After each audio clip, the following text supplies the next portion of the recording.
हमारा संविधान हर नागरिक को अभिव्यक्ति की आज़ादी का अधिकार देता है।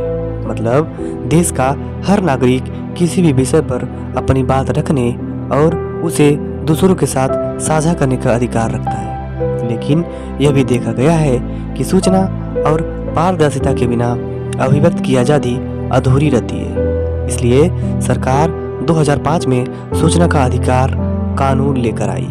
ये कानून भारत जैसे जटिल और विविध लोकतंत्र के लिए जरूरी है। यह कानून सही मायनों में हमारे लोकतंत्र के प्रति आम नागरिकों के आस्था को बल देता है, मजबूत बनाता है। आइए देखते हैं इस कानून की खास बातें। वैश्विक स्तर पर सूचना के अधिकार को पहचान 1948 में संयुक्त राष्ट्र महासभा द्वारा universal declaration of human rights को अपनाने के बाद मिली। इस मैकेनिज्म का मकसद मीडिया या दूसरे माध्यम से आम जन को सूचना मांगने और लेने का अधिकार देना था। और कई दशकों बाद लोकतंत्र को मजबूत करने और गवर्नेंस में पारदर्शिता लाने के उद्देश्य से भारतीय संसद ने भी सूचना का अधिकार अधिनियम 2005 सारे देश में लागू कर दिया। सूचना के अधिकार के कानून का मूल मकसद नागरिकों को जानकारी उपलब्ध कराकर सशक्त बनाना, सरकार के कार्यशैली में जवाबदेही और पारदर्शिता सुनिश्चित करना, भ्रष्टाचार को रोकना और हमारे लोकतंत्र के कार्यशीलता को बढ़ावा और दिशा देना है। ये कानून नागरिकों को सरकार की गतिविधियों के बारे में अवगत कराने की दिशा में बड़ा कदम है। इस कानून के तहत कोई भी नागरिक किसी भी सरकारी कार्यालय में आरटीआई दर्ज कराकर जरूरी जानकारी ले सकता है। यह कानून सरकार से लिखित सवाल जवाब करने का हक हर नागरिक को देता है। भारत सरकार में भ्रष्टाचार को खत्म करने की दिशा में एक प्रभावी कदम के रूप में सूचना का अधिकार विधेयक को जून 2005 में संसद से पारित करवाया।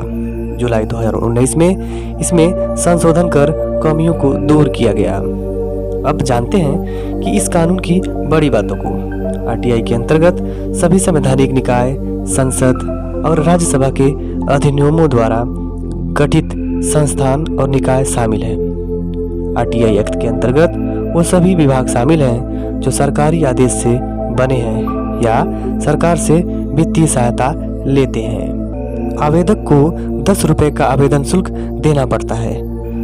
कई राज्यों के आवेदन शुल्क में भिन्नता हो सकती है। गरीबी रेखा के नीचे वाला आवेदक बिना किसी शुल्क के सूचना मंगा सकता है। मांगी गई सूचना का अगर आवेदक की जीवन से जुड़ी हो तो उसे 48 घंटे के भीतर उपलब्ध कराने का प्रावधान है।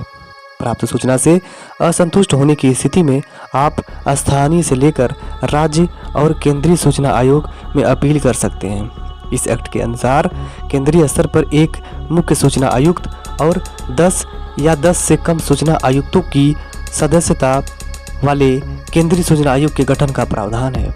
इस कानून में केंद्र की तर्ज पर राज्यों में एक सूचना आयोग का गठन का प्रावधान रखा गया है। राष्ट्र की संप्रभुता, एकता और अखंडता, सामरिक हितों का प्रतिकूल प्रभाव डालने वाली सूचनाओं को कानून के दायरे से बाहर रखा गया है। सेक्शन 24(1) सब सेक्शन के अंतर्गत सिक्योरिटी इंटेलिजेंस एजेंसी को इस कानून के दायरे से बाहर रखा गया है। अमेरिका के पूर्व राष्ट्रपति थॉमस जेफरसन ने कहा था कि सूचना लोकतंत्र की मुद्रा होती है।